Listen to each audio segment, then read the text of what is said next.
지난 주일 저녁에 우리가 사는 이 도시에 있는 한 교단 신학교에 가서 강의를 했습니다. 그날 저는 수태기의 상처 치유라는 주제로 강의를 했는데, 내 강의 바로 전에 은퇴하신 한 목사님이 오셔서 선교 신학 특강을 하셨다고 합니다. 네, 그분 만나서 같이 이렇게 잠시 대화하긴 했는데, 내가 시간에 맞춰서, 내 시간에 맞춰서 갔기 때문에 그분 강의를 직접 듣지 못했고요. 그 다음에 이제 교수님 강의 내용을 정리한 자료가 와서 그것을 보고 그분이 무슨 강의를 했는지를 알 수가 있게 되었습니다.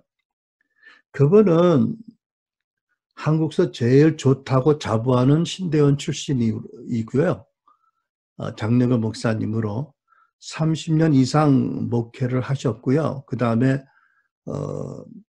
현장 목회를 떠나서는 아메리칸 인디언들 선교사로 단연간 그 인디언 리저베이션에 인디언 거주지에 들어가서 선교사로 수고하시고 은퇴하신 목사님이세요. 근데 그분이 이렇게 강의를 했네요. 당신께서 수십 년 동안 목회하고 선교 사역하면서 많은 실패를 맛보았다라고 고백했다고 합니다. 많은 실패인지 큰 한 가지인지 제가 보기엔 큰 한 가지를 거듭 실패했다는 말씀 같은데, 아무리 노력을 하고 개인적으로 열심과 열정을 갖고 사역했지만 교우들이 변화되지 않았다라고 했습니다. 늘 왜 그럴까 고민하고 질문 가운데 있었을 때에 어느 날 꿈을 꾸었다고 합니다. 꿈속에서 백인들과 인디언들이 백병전 전투를 하는데, 아무리 칼로 창으로 인디언을 찔러도 양철 조각같이 휘어질 뿐 아무도 죽지 않는 모습을 보았다고 합니다. 그러니까 꿈의 교훈은 무기가 시원치 않았다, 이런 것이 되겠지요. 그렇게 생각하셨다고 말씀했다고 해요. 또 다음에 한번 꿈을 꾸었는데, 낚시를 갔는데 고깃대는 몰려오는데 아무리 낚시를 던져도 한 마리도 못 잡았다고 합니다. 그래서 왜 그런가 하고 가만히 보니까 낚시줄 끝에 미끼가 없었다는 것입니다. 아하, 무기가 시원찮고 미끼가 없구나, 이렇게 깨달으셨다는 거예요. 근데 저는 오늘 그분 강의 내용을 되살리면서 설교 준비를 할 때 전에 들은 이런 말이 또 생각이 나더라고요. 한국에서 강해 설교자로 유명한 교회 목사님, 말씀이 좋다고 엄청나게 부흥하는 그 교회의 한 부교역자 목사님에게 들은 이야기입니다. 하도 많은 인근 다른 교회 성도들이 수평이동에 와서 그 교회가 선언을 했습니다. 언제부턴가 절대 안 받겠다, 수평이동하는 성도들 등록을 안 받겠다라고 했는데도 계속 모인다는 거예요. 그런데 그 교회 담임 목사님과 모든 교역자들의 가장 큰 고민이 뭔가 하면, 성도들이 많이 모여도 변화되는 사람들이 없다는 것이 가장 큰 고민이래요. 그래서 그분 말로는 금년에는 몇 프로 성장할 테니까 뭐 교재와 교육 과정과 사역자들을 준비했는데 항상 그에 배나 넘치는 성도들이 와서 그랬다라고 말하는데, 저는 그게 근본 원인이라고 생각하지는 않았어요. 근데 아무튼 나 같은 목사 듣기에는 좀 황당한, 이해가 안 되는 그런 고민이었는데, 그분들은 정말 리얼한 고민이라고 말하더라고요. 말씀이 좋아서 그렇게 소문나서 교인들이 이렇게 많이 모이는데, 정작 담임 목사와 목회자들은 성도들이 변화되지 않는 게 고민이다, 이런 얘기를 들은 기억이 났어요. 그래서 그날 신학교에서 특강하신 목사님의 그 진솔한 고백 있잖아요. 그죠? 사실 그렇게 목사님이 고백하고 싶지 않거든요. 당신이 오래 목회하던 지역의 신학교에 와서 강의하는 건데. 근데 제가 보기에는 그분은 참 겸손하고 정직한 분이어서 그렇게 말한 것 같아요. 사실 많은 목사님들이 그 비슷한 문제로 고민을 많이 하고 있지 않은가, 이렇게 생각합니다. 생각해 보면 아마 받은 은사에 따라서 사람들이 다 다르게 해법을 내놓을 수 있을 것 같아요. 예를 들면 예배자의 부르심 받은 분들은 어떻게 설명할까요? 하나님의 강력한 임재가 있는 예배가 없어서 그렇다. 아마 예배라는 측면으로 풀어볼 거예요. 또 말씀을 강조하는 목사님은 말씀을 바로 안 가르쳐서 그렇다. 또는 말씀을 암송을 많이 시키면 좋아질 거다. 뭐 큐티를 강조하거나 이렇지 않겠어요, 그죠? 하여튼 은사에 따라서 이렇게 여러 가지로 설명을 할 수 있을 것 같아요. 제가 오래전에 설교한 내용이 생각나는데, 미국의 대형 교회 중에 대표적인 7교회를 설명하면서 각 교회마다 특징이 있다. 담임 목사 은사에 따라서 예배를 강조하는 교회, 말씀을 강조하는 교회, 선교를 강조하는 교회, 또 봉사와 섬김을 강조하는 교회, 여러 가지를 강조하는 것이 각각 다르고 각각 엄청난 영향력을 미치는 대형 교회가 되었다. 근데 모르겠네요. 제가 그 교회마다 다녀보지 않아서. 그 중에 한두 교회는 한두 번은 가본 것 같은데, 정말 그 교회 목사님들이 이런 고민을 안 할까요? 정말 하나님의 임재와 영광을 추구하는 예배드리는 성도들은 계속 변화가 될까? 잘 모르겠어요. 근데 내 느낌은 각각의 고민들은 여전히 있을 것 같아요. 영적 전쟁을 하는 목사님들은 영적 전쟁, 기도가 적어서 그럴 거라고 얘기할 수 있을 것 같고요.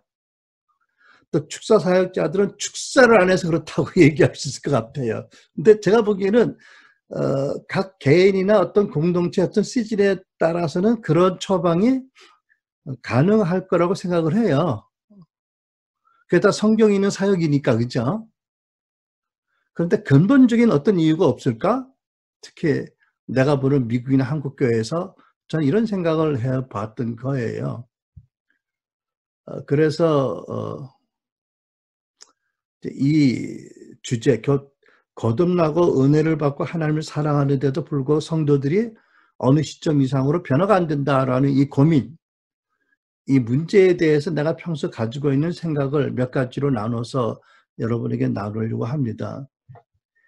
또 제가 말씀드리는 것은 내가 그 강의를 하셨던 그 목사님이나 또 한국 유명한 여러 목사님들보다 내가 더 많이 안다? 절대 그거 아니고요. 내가 더 월등하다? 너 전혀 아니고요. 목회를 잘하고 있다? 여러분들이 알잖아. 그렇지 않다고. 내가 그렇다고 하는 얘기는 아니에요. 그죠?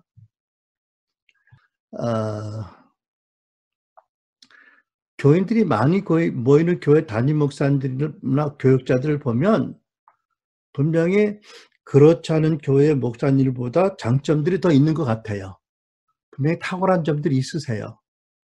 그것 때문에 한국 같은 이렇게 변동 인구가 많은 그런 교회의 개교회가 수평이동으로 성장을 많이 한다라고 생각을 해요.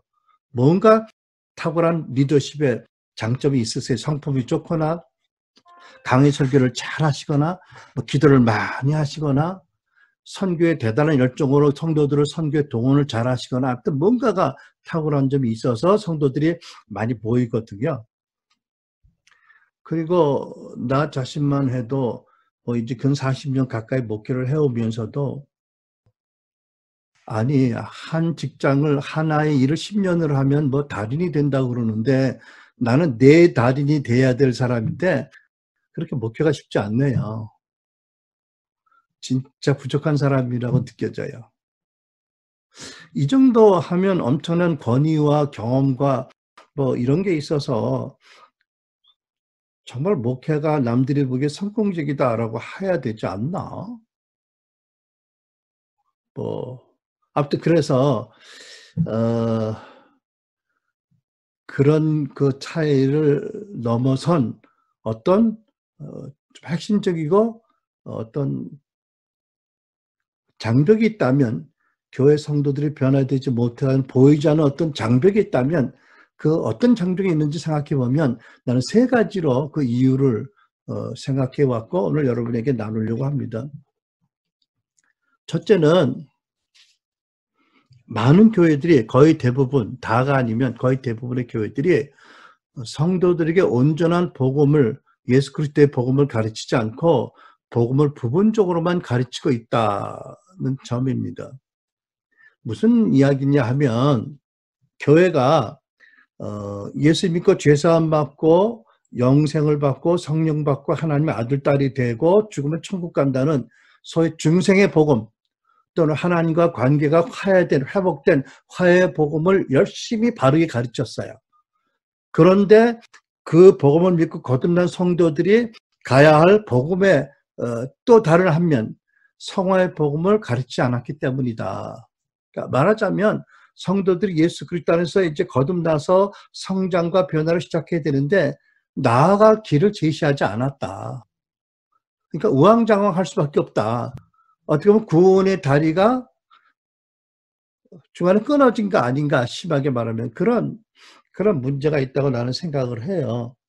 그러니까 여러분, 거듭난 신자들 안에 여전히 남아있는 옛사람의 기질, 악한 습관, 그릇된 정체성, 잘못된 왜곡된 세계관, 뭐 이런 것들을 어떻게 제거하느냐, 그래서 어떻게 복음이 약속한 풍성한 삶을 살기 위해서 어떻게 해야 되는지에 대해서 성화의 복음을 안 가르치기 때문에, 그래서 구원받고 하나님의 큰 은혜를 받고 하나님을 사랑하는 성도들이 변화되어서 예수님의 마음을 갖고 예수님 닮아 변화되고 성장하는데 구체적인 길을 모르기 때문이다 라고 생각하는 거지요. 그러니까 마치 이스라엘로 비교하면 출애굽한 이스라엘이 노예 생활에서 해방되었어요.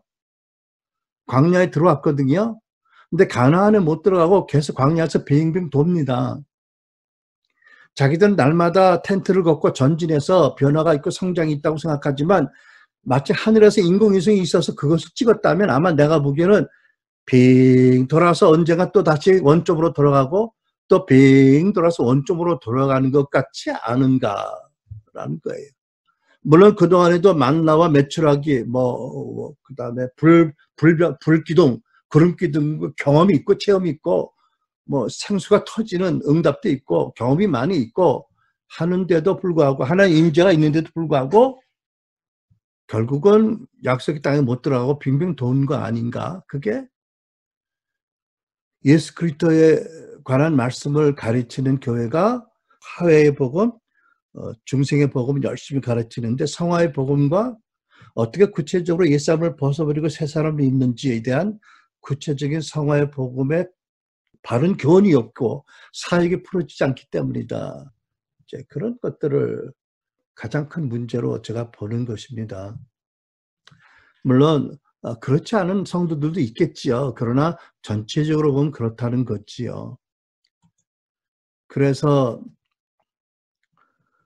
저는 뭐 그런 부분에 잘 모르지만 그 종자들 DNA 조작하는 걸 보면 DNA 일부러 제거하는 것만 해도 조작이잖아요. 그죠? 온전한 DNA가 아닌, 그러니까 옥수수 같은 거 요즘은 땅에 심어도 뿌리를 내리고 안 자라잖아요. 생명력이 없어요. 그죠? DNA 조작을 했으니까. 심하게 말하면 하나님 그리스도에 관한 말씀 온전히 전해야 되는데 일부러 안 전한 것은 어떻게 보면 말씀의 DNA를 변조한 것과 다름이 없다라고도 볼 수 있는 거예요. 그러니까 성도들이 변화가 안 된다. 여러분, 사도 바울께서는 당신의 그 제자들을 향해서 내가 너희 안에 그리스도의 형상을 다시 이루기 위해서 온전히 이루어지도록 다시 해산하는 수고를 하겠다라고 말씀했는데, 사역자들이 많은 숫자의 성도를 모으겠다는 허상을 벗어버리고 먼저 최소한도 코어 워커들에게는, 핵심적인 일꾼들에게는 정말 온전한 복음이 가르쳐져서 그리스도의 형상을 이루게 하는 것이 우선이 되어야 되는 게 아닐까, 이제 이런 생각을 합니다. 그래서 한국에도 뭐 제자 운동을 열심히 한 교회가 많은데 내가 아는 것이 틀렸기 바라지만 성도가 뭐 8만 명, 뭐 10만 명 하는데 요즘 비대면 예배드리는데 3천 명이 온다? 그건 아니잖아. 그죠? 그리고 그 교회가 나눠져 가지고 계속 싸우고 법정으로 소송하고 하는 걸 보면 나도 그렇지만 제자 양육을 제대로 한 건가? 그리고 자책감을 안 가질 수 없는 거예요. 그 이유 중에 하나가 그리스도에 관한 하나님의 말씀을 전할 때 거듭남과 회심과 중생에 대한 말씀을 바로 가르쳤지만 그 다음에 이어서 계속해서 영적인 아이들이 어떻게 옛사람의 기질을 벗어버리고 새 사람을 입으면서 어린아이가 청년이 되고 청년이 어떻게 노인이 되도록 그 길을 성화의 복음과 그에 합당한 가르침과 사역을 베풀지 않아서 그렇다. 저는 그게 첫 번째 큰 넘지 못하는 장벽의 하나라고 믿습니다. 두 번째는요. 교회가 승천하신 예수 그리스도가 보내신 성령님을 온전하게 영접하고 따르지 않기 때문이다라고 저는 믿습니다. 제가 언젠가 어느 큰 도시의 큰 교회를 금요 집회에 초청받아 갔었어요. 근데 저에게는 큰 영광이지요. 뭐 몇만 명 모이는 교회에 가서 설교한다는 게 얼마나 큰 영광이에요. 근데 담임 목사님이 나를 소개하기 전에 여러 가지 얘기하시다가 그러더라고. 우리 교회에서 치유 사역은 하지만 예언 사역은 허락 못한다. 아주 단언하시더라고요. 너무 문제가 많다는 거예요. 속으로 저 목사님이 참 훌륭한 분인데 자기가 누구이기에 성경이 말씀하시는 어떤 은사를 금하는가? 뭐 이런 생각을 했어요. 근데 그분 참 훌륭한 분이에요. 얼마나 겸손한지 내가 설교하고 나올 때 저 먼 주차장까지 직접 나와서 깍듯하게 인사를 하고 내가 찼다는 걸 보고 들어가더라고. 보통 나도 그렇게 안 하거든요. 근데도 그런 면이 있더라고요. 나 그걸 보면서 교회가 성령님을 온전히 영접하는 것이 참 아직도 험난한 길이구나 이런 생각을 해봤다니까요. 요한복음 16장에 예수님께서 당신이 떠나실 말씀을 들은 제자들이 슬퍼하고 염려하고 근심할 때 이렇게 말씀하잖아요. 도리어 내가 이 말을 함으로 너희 마음에 근심이 가득하였도다. 그러나 내가 너에게 실상을 말하노니 내가 떠나가는 것이 너에게 유익이라. 내가 떠나가지 아니하면 보혜사가 너에게 오시지 아니할 것이요 가면 내가 그를 너에게로 보내리니 진리의 성령이 오시면 그가 너희를 모든 진리 가운데로 인도하시리니 그가 스스로 말하지 않고 오직 들은 것을 말하며 장래 일을 너에게 알리시리라. 그가 내 영광을 나타내리니 내 것을 가지고 너에게 알리겠음이라고 말씀하셨어요. 한 곳에서 예수님이 이렇게 말씀하셨잖아요. 내가 너에게 이룰 것이 많으나 아직은 너희가 그 말씀을 받을 수 없으니 그러나 성령이 오시면 그가 너에게 모든 진리로 인도할 것이다. 이렇게 말씀하셨잖아요. 그리고 요한복음 13장 20절에 보면 내가 진실로 진실로 너에게 이르노니 내가 보내는 자를 영접하는 자는 나를 영접하는 것이요 나를 영접하는 자는 나를 보내신 이를 영접하는 것이다. 이렇게 말씀하셨어요. 말씀의 뜻은 1차적인 거 이거잖아요.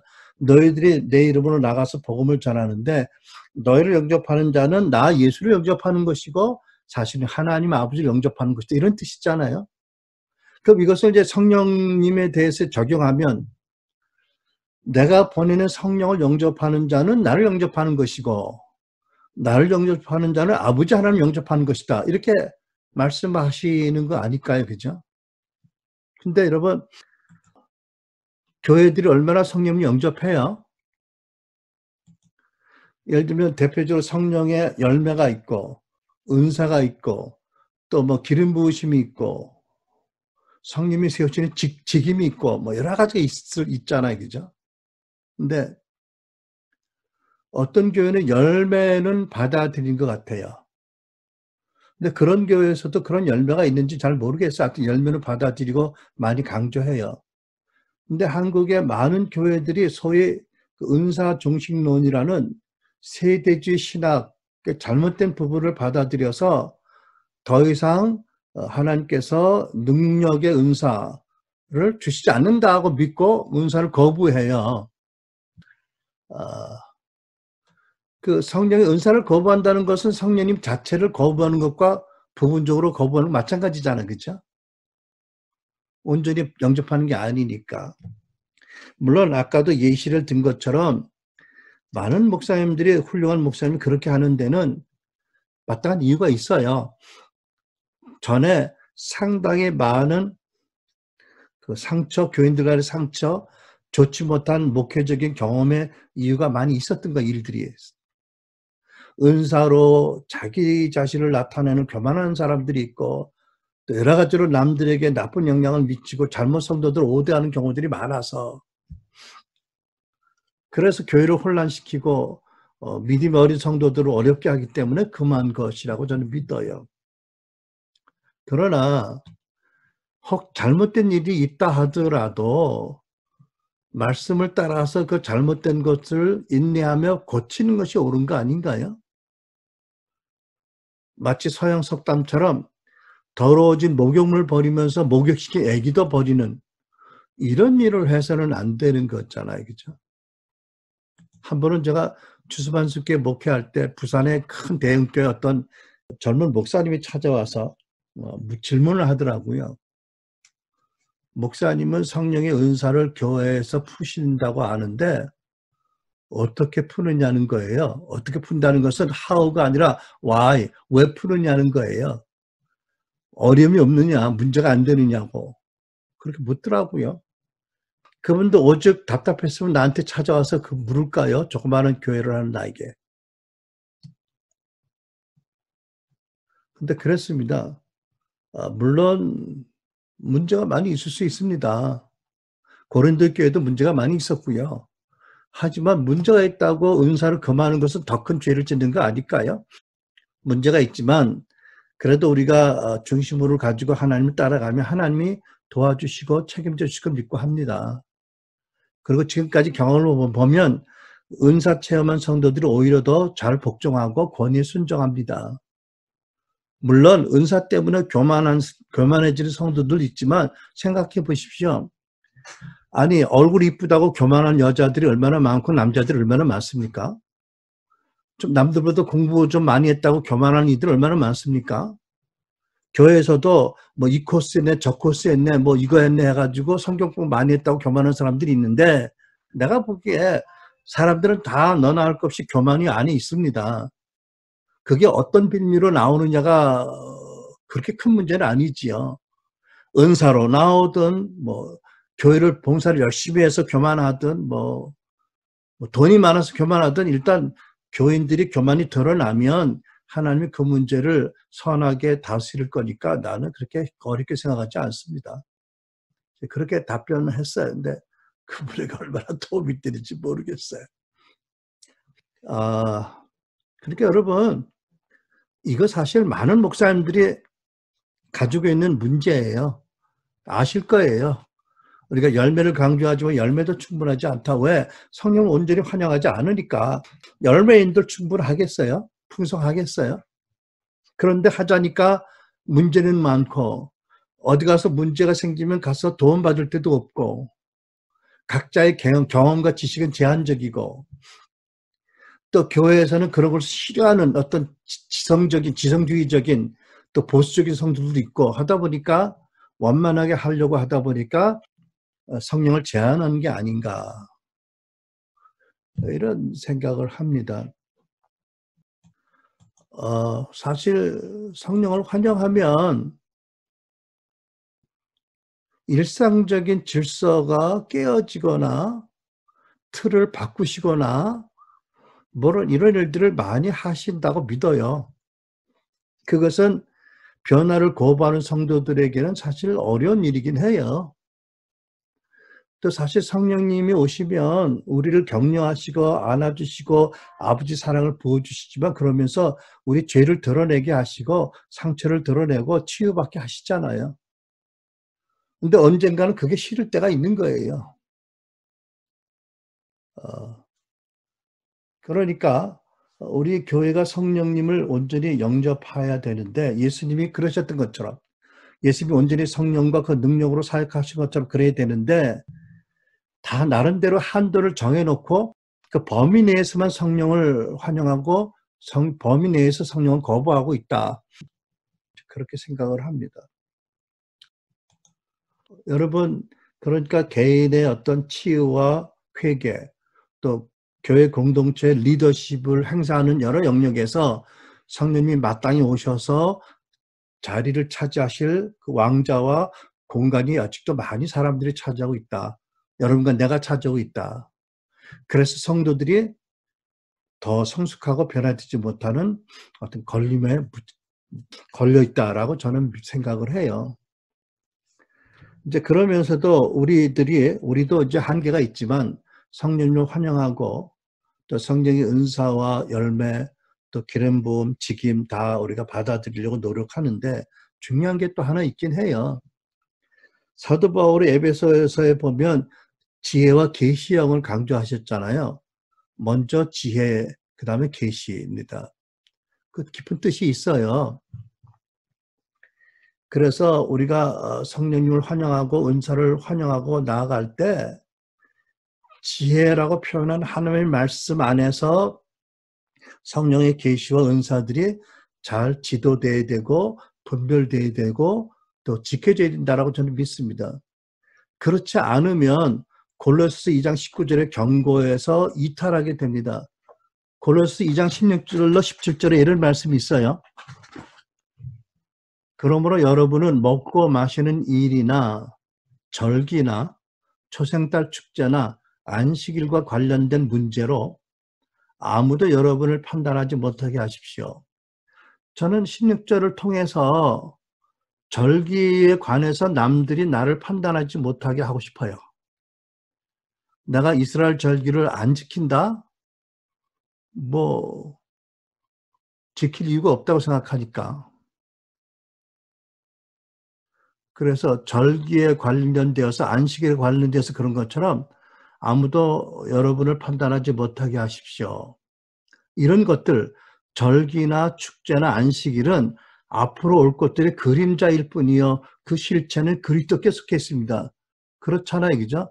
절기나 제사법이나 모든 율법이나 모든 그 선지자들의 말씀이 앞으로 오실 그리스도의 그림자이잖아요.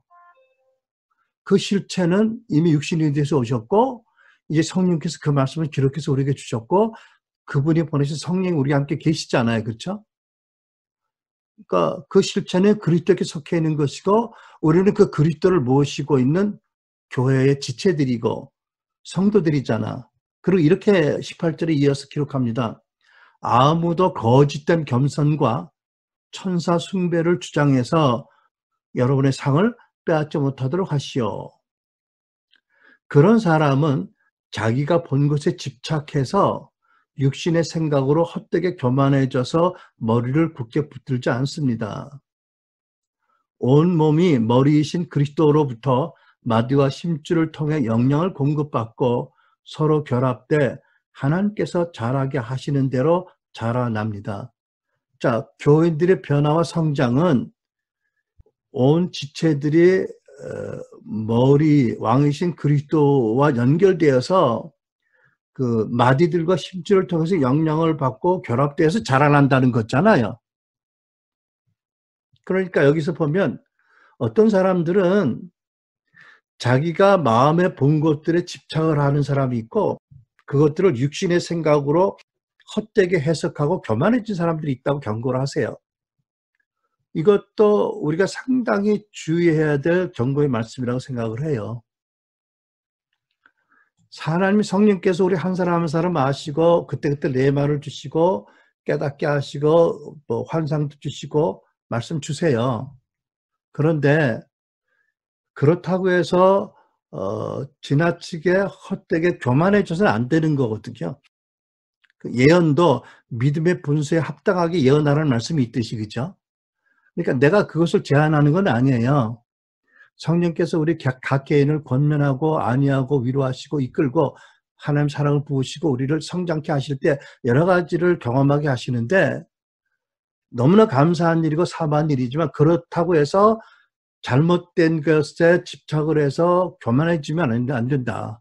그러면 오히려 성장하는 데 방해가 되고 그리스도의 몸에 붙어 있는데 어려움이 된다. 이런 교훈이 여기 있다고 믿습니다. 그러니까 여러분, 우리는 성령의 임재를 사모하고 그분의 음성 듣기를 사모하고 레마 듣기를 사모하지만 그 음성을 듣고 해석하는 우리 필터가 과연 성경적으로 성숙한가? 깨끗한가? 필터가 병드는 부분은 없는가? 이런 것들을 잘 살펴서 그렇게 조심하지 않으면 교만해지거나 지체의 온전한 위치 가운데 이탈이 되거나 아무튼 변화되지 못한다라는 것을 명심해야 될 줄 압니다. 제가 여러분 잘 아시는 브라이언 시몬스 목사님, 왜 성경책을 따로 이렇게 번역을 새롭게 놀랍게 아름답게 번역하신 분이 있잖아요. 그분과 만나서 대화했을 때 내가 좀 충격적으로 들은 내용이 있어요. 그분이 예일대학교 근처에서 교회를 개척해서 15년, 20년 만에 아주 대형 교회로 아주 놀랍게 성장시키신 아주 사도적인 교사로 성경을 번역할 만큼 오래 성경 번역 선교사로 나갔던 분이거든요. 그러니까는 말씀과 성령이 아주 균형이 있는 분이라고 나는 믿는데 그분이 이렇게 얘기하더라고. 나를 보고 폴 목사님은 교회 성도들이 예언하는데 몇 프로나 맞는 것 같냐? 그러다가 자신이 없어서 우울증으로 하니까 당신은 그러고 물었더니 자기는 한 15% 맞는 것 같다고 생각한대요. 놀랬어요. 15%? 그랬대요. 지금도 그런지 모르는데 그때는 그랬어요. 하지만 나는 성도들이 계속 예언하도록 권면한다고. 그러면 그것이 점점 정확도가 올라갈 거라고. 근데 현재로서는 15%라고. 그러면 85%는 틀릴 수 있는 거 아니에요, 그죠? 이거 난 놀랐어요. 근데 그 말씀을 듣게 한 성령님이 그 가르침이 나에게 있다고 생각해요.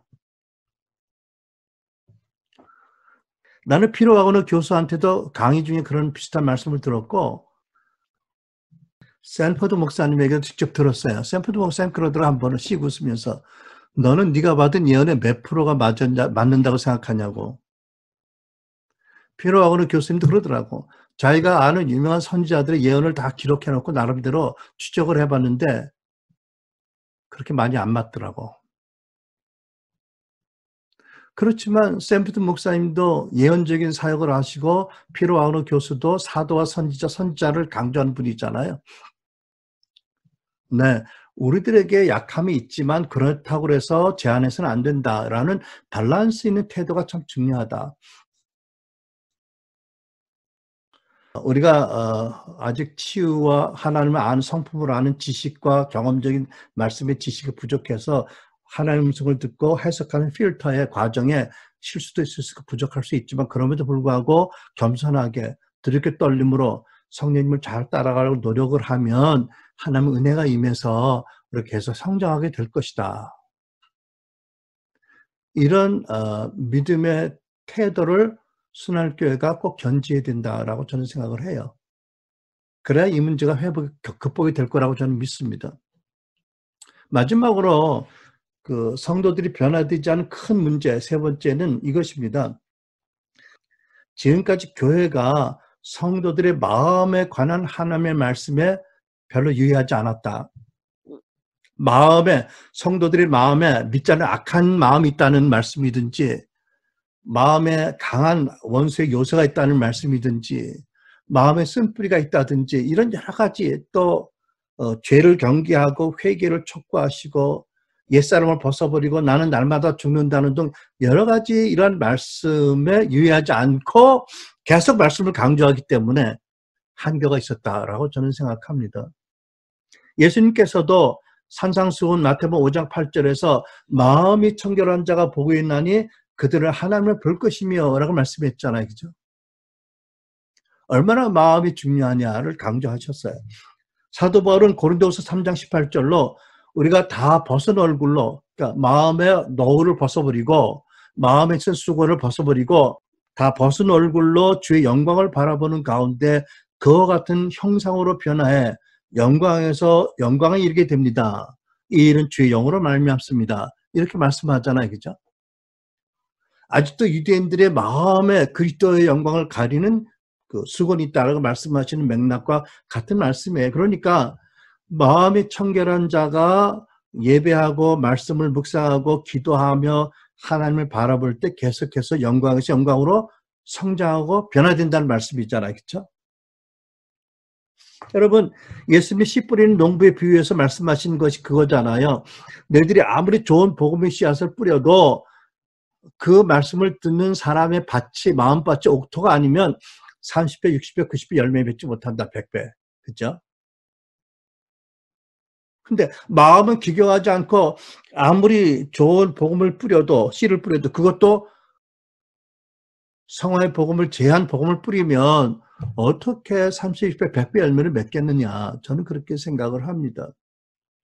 여러분, 예수님이 이렇게 가르치셨을 뿐만 아니라, 말씀하셨을 뿐만 아니라 실제 예수님의 목회 사역을 보면 갈릴리 호수에서 어부로 살던 젊은이들, 그러니까 많이 못 배우고 투박하고 세련되지 못하고 거친 청년들을 제자로 삼았습니다. 그죠? 이 사람들 얼마나 거칠었어요. 툭하면 시기하고 자기가 제일이라고 싸우고 자기들을 환영하지 않는다고 사마리아 사람들을 하늘에서 불을 내려 태워 죽이자고 난동을, 이분들이 다 사도 된 다음에 한 일입니다. 그렇죠? 그래 부렸잖아요. 근데 그런 사람들이 어떻게 사도행전으로 넘어가서 어떻게 변화되는지를 우리에게 보이시잖아요. 말씀으로. 그죠? 예수 그렇게 목회하셨거든요. 여러분, 오늘 본문의 말씀에 16절을 보면 모든 성경은, 하나님의 말씀은 하나님의 감동으로 된 것으로서 교훈과 책망과 바르게 함과 의로 교육하기에 유익하니, 이는 모든 성경의 말씀은 하나님의 사람으로 온전하게 하며 모든 선한 일을 행할 능력을 갖추게 하려 함이라. 여러분, 우리들은 오중사역으로 성도들이 온전하게 구비되어서 하나님의 일을 하게 한다고 강조하잖아요. 근데 놓치지 말아야 될 게 이것이에요. 성경 역시 동일한 목적으로 우리에게 주어진 것이다. 성경 말씀이, 모든 성경 말씀이 하나님의 사람으로 온전하게 하고 하나님의 일을 할 능력을 갖추도록 주신 것이다. 그러니까 여러분, 우리가 오중사역을 강조하는 것만큼 말씀도 강조해야 된다는 것이 나의 이해입니다. 말씀을 강조하고 오중사역을 강조하지 않는 것도 폐단이 있지만 오중사역을 강조하고 말씀을 강조하지 않는 것 역시 동일한 잘못이다. 나는 여기에도 균형이 있어야 된다고 믿는 사람입니다. 그러니까 여러분, 이 말씀이 씨앗이 떨어져서 뿌리 내리고 자라서 열매 맺는데 얼마나 성도들의 마음이 중요한가, 중요한 요소인가를 외면하면 오중사역도 성경 교육도 역시 좋은 열매를 맺지 못하는 게 성경적인 결과다, 이렇게 생각합니다. 자, 그러면 여러분 또 생각할 게 있습니다. 그렇게 신학을 깊이 연구하고 훈련하고 교육받고 또 그렇게 탁월하고 기도와 목회 열심이고 말씀 선포에 헌신된 목사님들이 많은 한국교회가 왜 변화되지 않을까? 이유 중에 하나는요, 한국교회가 한동안 엄청난 그런 수적인 성장기를 지나면서 수적인 성장, 큰 성전, 외적인 성장과 영적인 함정에 빠졌기 때문이다. 그래서 한국교회 믿음의 부족에 대해서 겸손하지 않았고 교만했고 또 교만하고 바빠서 그죠? 바빠서 젊은 신학자들이나 젊은 전도사님들, 부교육자들의 말을 리더들이 안 듣는 거예요. 또 그런 목사님들에 의해서 세워진 장로님들이 그런 교회의 성장관을 갖고 있기 때문에 그런 권위적이지 않은 새로운 목소리를 가진 사역자들의 말을 듣지 않기 때문에 결국은 악화가 양화를 구축하는 현상에 교회가 빠져있기 때문이다. 그래서 여기에 대해서 잠시 생각해 보니까 이런 생각이 나네요. 제가 몇 년도였는지는 정확히 기억이 나진 않지만 여러분도 아마 집에 가지고 있을지 모르겠어요. 치유사역의 거장들이라는 책이 있고요. 그 책의 저자가 로버트 라이언 목사님이에요. 근데 그분이 한국에 왔을 때 제가 그분 집회 설교 통역을 하고 그러다가 보니까 기독신문사 기자회견에 통역을 했어요. 그리고 장소를 이동하려고 이렇게 가는 차 중에 어떤 목사님이 열정이 많더라고요. 같이 합석을 해서 여러 가지 인터뷰를 계속할 때 내가 통역을 한 기억이 나거든요. 그때 들은 그 내용이 대화가 기억에 나서 나누고 싶은 거예요. 치유사역의 거장들이란 책은 1900년대 100년 동안 미국과 유럽을 성령의 권능으로 흔들었던 12명의 위대한 치유 복음 전도자들의 큰 그 간증과 개인 이야기들이 기록된 책입니다. 그 중에는 흑인 노예 아들로 태어났고 로스앤젤레스에서 아주자 스트리트에 그 부흥을 일으킨 윌리엄 세이먼 목사님의 이야기도 있고요. 그 다음에 포스퀘어 교단의 창시자고 미국 최초로 기독교 방송국을 설립한 위대한 하나님의 여정 에미 맥퍼슨의 기록이 있고요. 또 성경만 읽던 백왕공이었는데 죽은 사람들을 많이 살린 놀라운 능력의 소유자인 이글스워스 그분의 이야기도 있고 또 수백만 명의 사람들을 그리스도에 인도했고 엄청난 기적을 일으켰던 캐더린 콜만 등 이런 12명의 위대한 거장들의 이야기를 그냥 공식적인 자료뿐만 아니라 그들의 가족들을 만나고 그들의 동역자들 만나고 개인적인 관련을 통해서 아주 참 놀라운 그런 영적인 비밀들을 많이 밝힌 책이거든요.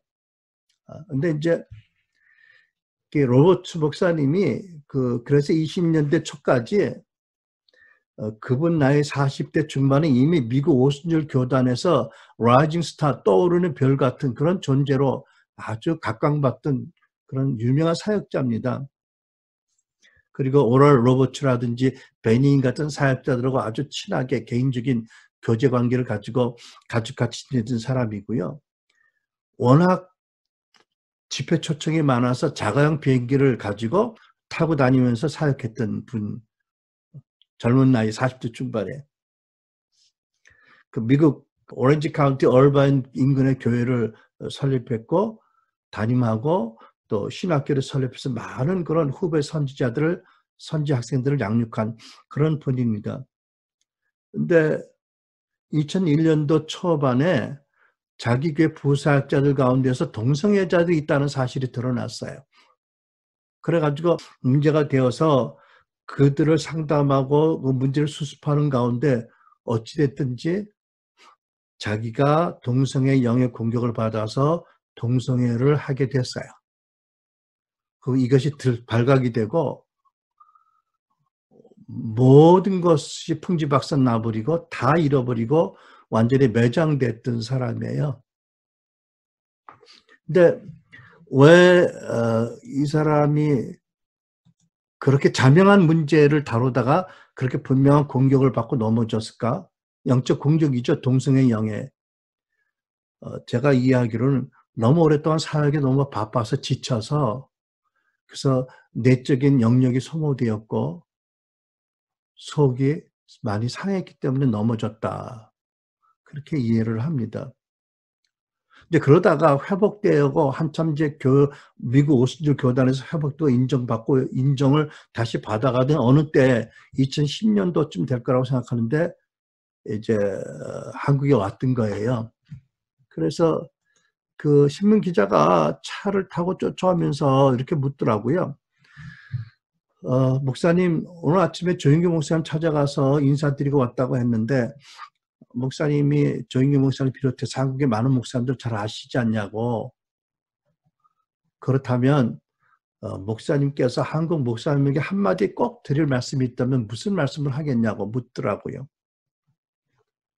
여러분, 그분이 뭐라고 대답했을 것 같으세요? 더 기도 많이 하세요. 더 성도들을 사랑하세요. 아니 뭐라고 여러분 상상이 되세요? 근데 이 말씀 합디다.